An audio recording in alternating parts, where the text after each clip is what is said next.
Hey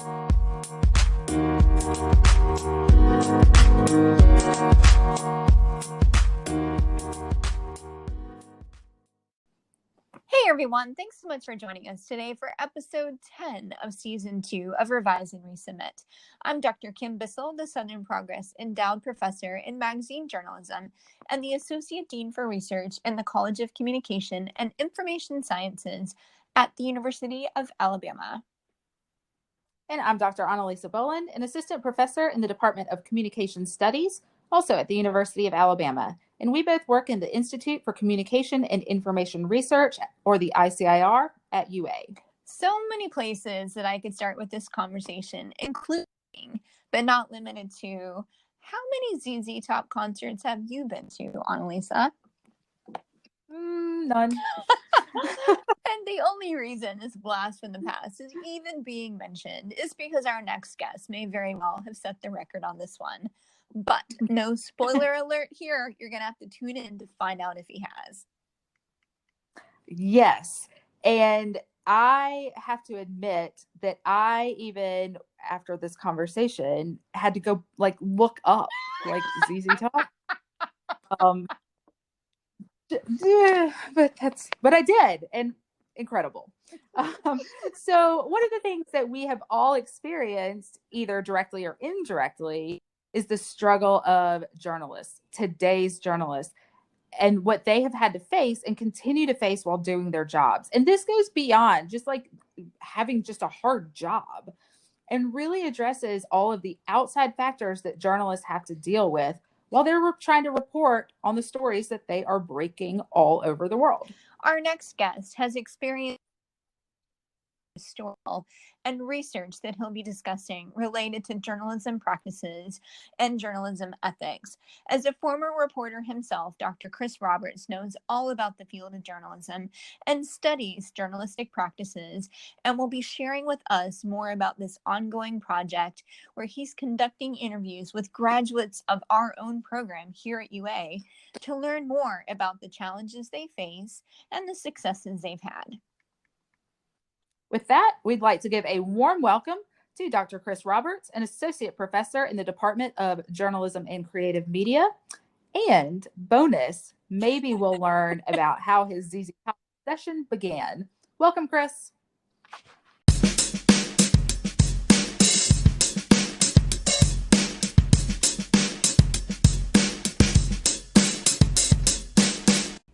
Thanks for joining us today, Chris. It is a pleasure to be here. Well, we are thrilled to have you. But before we get into your research, Chris, I think our listeners need to hear more about your ZZ Top fandom. Haven't you set some kind of record for the total number of ZZ Top concerts you've seen live? Probably among Southern Baptist deacons, I am up there in ZZ Top concert stuff. I saw them in Styx the week I graduated high school in 1983. And Rick Bragg, this is absolutely true, Rick Bragg, who works with us, he gave me a ZZ Top 8-track back in 1979 or 80. And so that was just the coolest thing. And so I have a thing for ZZ Top, and a former student of mine got me on the front row. Whoa! The last time I saw them, I saw a piece of Dusty's beard actually fall out of his hair, out of his head, and kind of just waft in the light there. But we were close enough to grab that piece of hair, but I held back. So that is a fun fact I'm not sure many of our listeners will know about you. But shifting our gear to research, can you tell our listeners briefly about who you are, where you're from, and what you do? Well, I'm an Army brat from Alabama, and I'm a news guy at heart who moved to academia. I was nearly middle age, and instead of, buying a sports car or doing something stupid, I became a doctoral student at the University of South Carolina. I've been a journalist since I was 14. I rode my bicycle to the Jacksonville News in my hometown after my dad retired from the military, and answered the question correctly when they said, "Will you work for free?" And so I started, I met Rick Bragg, who was 19 and then the sports editor of the paper. And I was doing radio at the Jacksonville State University, has college radio station. And anybody who would work for free who had a low voice. So by ninth and 10th grade, I was in radio and I was in print, worked for the Anniston Star covering sports. I tell my students I have seen Bear Bryant in his underpants. Wow. Absolutely true. And went to Jacksonville State for a couple of years, then came to Alabama as a junior, 4 years, straight through, got my master's here, met my wife, who's from Tuscaloosa. And during that time, I began to teach. I was an adjunct after I graduated. I was a teaching assistant when I was a master's student, adjunct at Samford in South Carolina. I've taught high school and college students at church for decades, so I'm fairly comfortable in the classroom. As a journalist, I was at the Birmingham News as an intern and then went full-time and covered business and politics and government. I was a weekend editor, and then I developed skills in the early 1990s for what they called computer-assisted reporting. Literally using computers before Microsoft Windows to create databases and analyze databases and write stories out of them. I remember this I wrote a technology column that was syndicated nationally. A lot of columns about AOL, as it turns out. In '94, I wrote the story that put the word internet on the front page of the Birmingham News. Oh my goodness! What I'm saying is I'm old. I left there and went to the state newspaper in Columbia, South Carolina in 1998 as a writer and an editor. And I was the data guy. I ran the investigations unit. Then I was in the business staff. And during all that time, I was thinking about doctoral work. The professor I had here when I was a student is named Jay Black, who co-founded the Journal of Mass Media Ethics in the 1980s. He was a mentor and taught me a ton as a student. And I was his assistant with the journal when he was department head here and helped keep it on track while he was doing all these other things. And so ethics became a thing that I thought about as a student and then as a guy who was in the news business, and always had a heart for research from that. And he put me on the editorial board. So we fast forward to middle age. I'm 38 years old, have a job offer from the Atlanta newspaper, and I'd been wanting to work for the Atlanta paper since I was a teenager and lived in Atlanta. But I turned it down and instead started doctoral work at the University of South Carolina in 2003 or so. Worked full-time at the newspaper while I was a doctoral student, and then they hired me as an instructor in 2006, moved me to tenure track when I was working on my dissertation, when my dissertation was done in 2007. But it's strange to work where you got your degree. You need to cross-pollinate to learn from others. And Kim, you may not remember this, but we sat next to each other randomly on a flight in 2005 from San Antonio to Atlanta. I do remember that. Yeah, and now you've just outed me with my age as well. No, I'm joking. Well, your children were very, very young then. And you told me that an Alabama job would be opening up in the next couple of years. And so it did. And on December 5th of 2007, literally 50 years to the day that Bear Bryant left Texas A&M to coach at Alabama, telling everybody that Mama called, so he had to come back to Bama.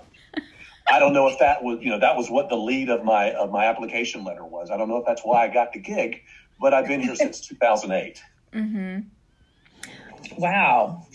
So you've mentioned some technology and you've mentioned ethics.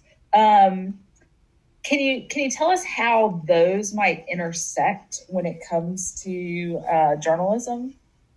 Well, that's a great question, and I wish I had a better answer than I do. But it's information is information, whether you get it from a computer or you get it from a person. And, it is your job to verify that information and decide what's important and publish it. And it's just computers have speeded up the mess in some ways. Just because it's in a computer, people tend to believe it. I think we have students who believe that if it's not on the internet, it must not exist. Right. Or if it's on the internet, that it must be true. Also true. And so we spend a lot of time working with students saying, okay, now how do you know this? You can't just cut and paste from a website or send emailed questions to somebody. You've got to make the phone calls. You've got to do the shoe leather work. And as an ethicist, that really matters. And it only is getting quicker now that we have websites that are spitting stuff out. We have the ability to publish stuff without really doing the journalism that's involved. People are able to go to websites that may or may not comport with reality, but it does match what they already believe. We've got systems that are able to track us wherever we are. My cell phone follows me around and the world knows where I am. These are things, and as we think about artificial intelligence, these are things that ethicists have to be involved in order to not make the mess any worse than it already is. So I feel like you're going to be pretty good at this, but if you had to come up with a headline for one of your more interesting findings, what would that headline be? Doing what's right doesn't necessarily make you trusted. Love it. Oh, love it. All right, tell us more. Yes. Well, I will say this, that I am a generalist with specifics. I love that mass communication is at the intersection of everything. Politics, business, entertainment, health, science, everything comes through mass media, which makes it wonderful for what it is that we research. And I think that ethics is at the intersection of mass communication. And so my research is really about ethics, credibility, and journalism practice, which are separate but also quite intersected when I think about the research that I do. But where that comes from, in 2007, I co-authored a paper with a graduate student, Lindsay Conlon, who's now at Southern Miss. We created a news story and a series of reader comments. Some of the comments were positive, some were negative, some neutral. We got them from a similar story published in some other newspapers. And so we had real comments from real people. And what we wanted to test was the commenting system used, whether the comment was moderated or not, whether humans did it or computers did it, whether it was done before it was posted or after it was posted. Because we were wondering if there was any sort of difference in perceived credibility of the news organization and the story itself.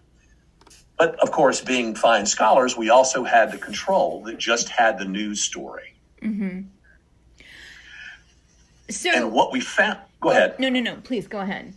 Well, what we found was that the moderation system didn't matter in terms of credibility. What mattered was that simply having comments underneath the story hurt the news organization's credibility. Oh. So, Chris, I'm going to have to ask this because I think it's kind of important in, the era that we're in right now in terms of credibility and trustworthiness.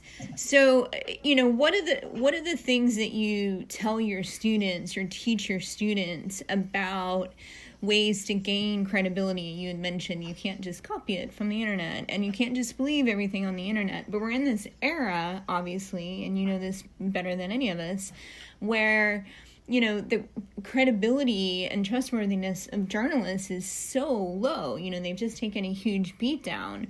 So how do you keep your students positive and motivated and excited about going into the field? And how do you train them to, do whatever they can to keep and maintain that credibility? Well, what I tell them is that they are ultimately not responsible for how credible they are perceived. Because ultimately credibility is a message recipient attribute. You can be the most ethical person. You can do absolutely the right things. You can be a terrific journalist doing everything that you need to be doing ethically, and people still may not believe you for their own reasons because they have a partisan bias. They don't understand how journalism works.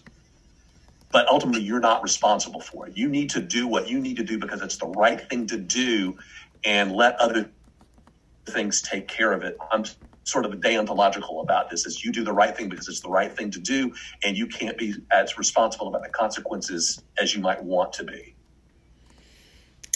So I'm trying to think of, how do the students get any kind of experience feeling what it's like to be perceived as not credible? Or to be hated.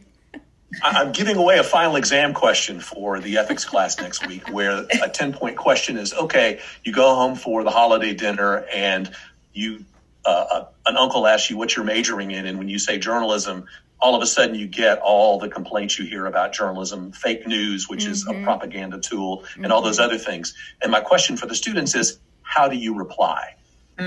Oh, I like it. So can you tell us about one of the more involved research projects that you've worked on over the course of your academic career and what it looked like?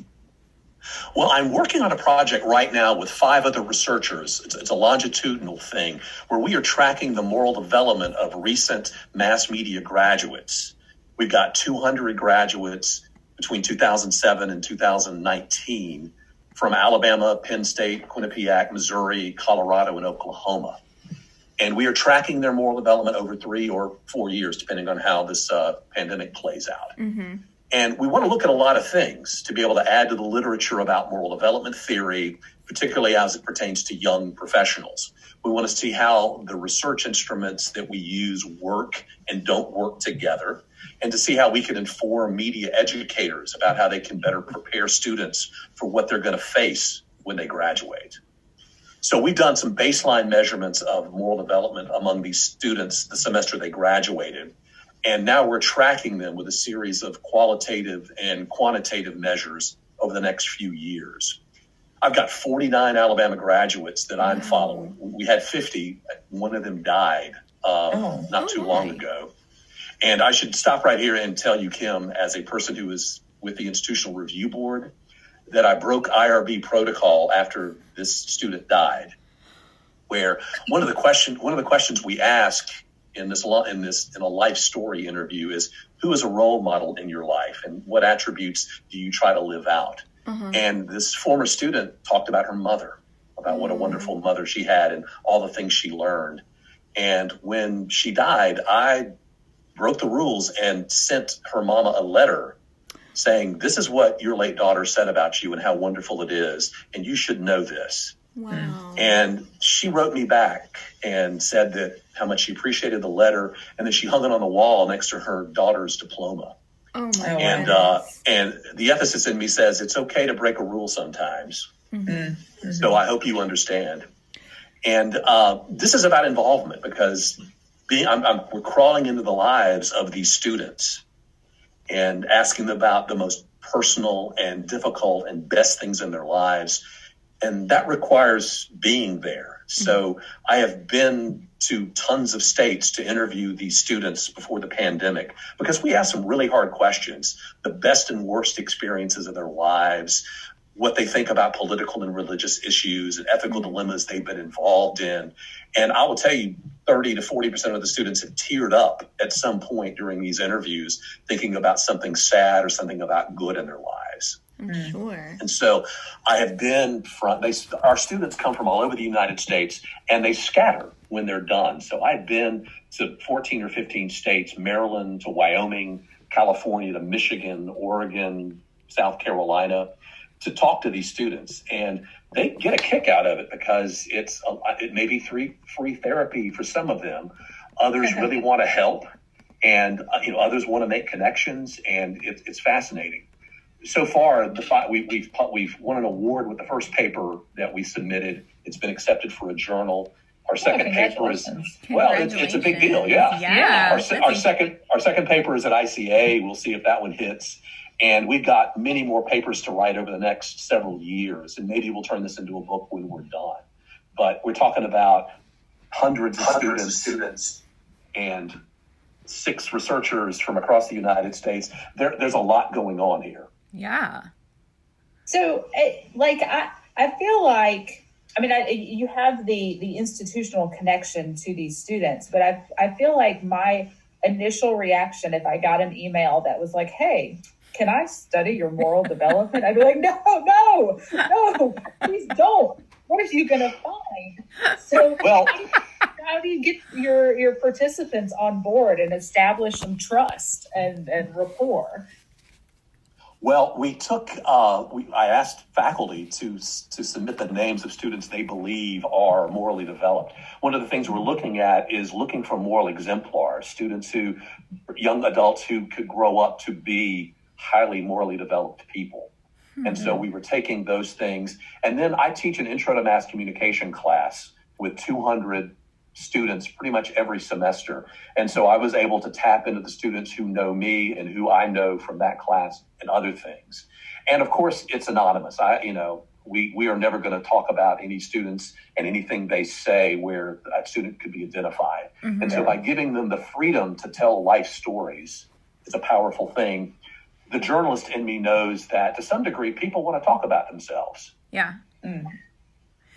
Well, so it sounds to me, I mean, if you're traveling all over the country to conduct these interviews, that's got to get kind of expensive. Do you have funding for this, or how is all that working? Well, we've been fortunate. David Craig at the University of Oklahoma helped receive a grant that helped some of us do some traveling. And then I was able to earn a University of Alabama $6,000 grant that has been helpful. We are not able to travel during the pandemic, so I do a lot of Zooming. I've got 6 Zooms with students in the next 6 days as we try to wrap up this year. Wow. But we've been fortunate so far, and hope that more money will come as we continue with this and the work gets out and people see that it needs to be continued to be funded. And how do you, so this is obviously a huge undertaking, not only just with the students from UA who have scattered, but working with other colleagues. So obviously it's collaborative, but what are some of the challenges that you've encountered with this scale of work? Well, we are very fortunate that all of us think about ethics, and it really does matter. We have been together. We do a lot of Zooming. We've got a central cloud site where all the documents go and everybody has access to it. We all met in Denver a year ago and talked about what we wanted to do over a long weekend. I picked up an interview with a former student while I was there. Wow, nice. And some of us are former newspaper people, and that really matters because it's about pulling all the parts together.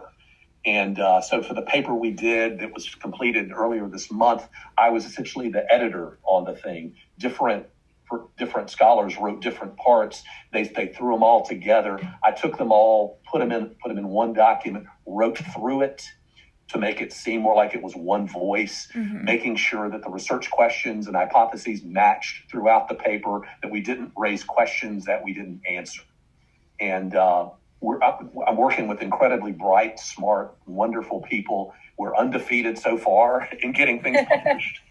And we don't have prima donnas in this. It's a mix of full professors and associate professors and assistant professors. And so we are incredibly respectful, and I think we've been deferential while we're still being academically rigorous. And it's a wonderful group of people, and we've had a lot of fun. I mean, that's always great to hear. I know that, collaborations, it often are very positive and, at the end of the day can produce like really amazing either books or journal articles or whatever it is. But, sometimes they're not always as positive. But shifting gears a little bit, what we wanted to ask you about was your experience with revising and resubmitting and maybe persisting through that process.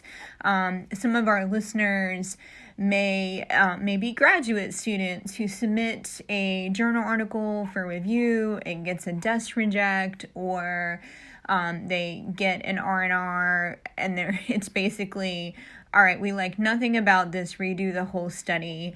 So can you tell us a little bit about your experience with that, or maybe a favorite comment you've gotten from a reviewer? But basically, like how to stay positive and persist through the process. Well, a couple of things. And first of all, I am still in contact with some of my professors. Dr. Black, we wrote a textbook together. And I'm working on the second edition. He is fully retired.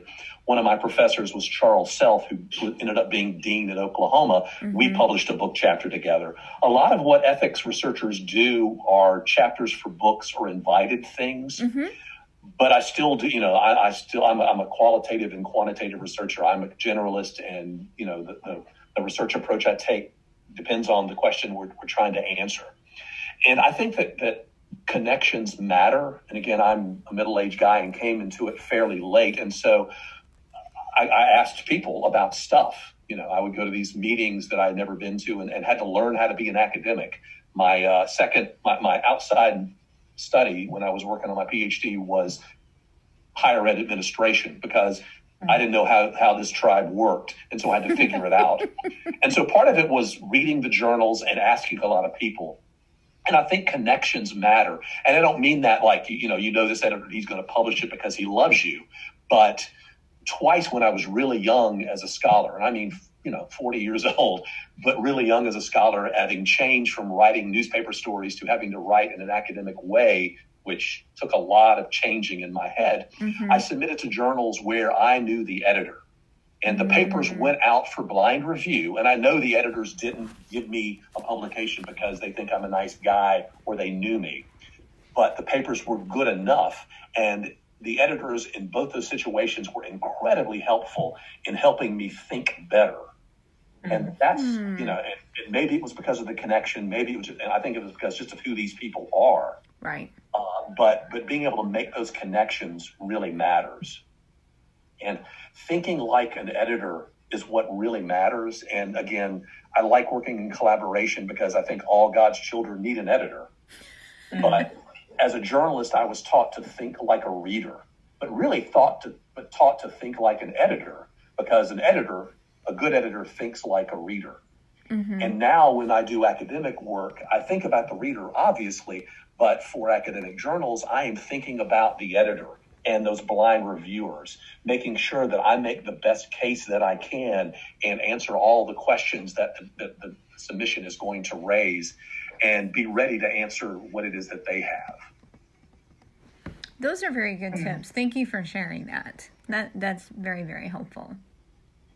And then finally, Chris, we're going to switch gears just a little bit more as we wrap up. And as academics, we have the good fortune of being able to travel to different countries or different cities around the U.S. for conferences, or to collect data and present research. What is one of the favorite places that you have visited where you have traveled to present research or collect data, or where is somewhere that you are looking forward to going?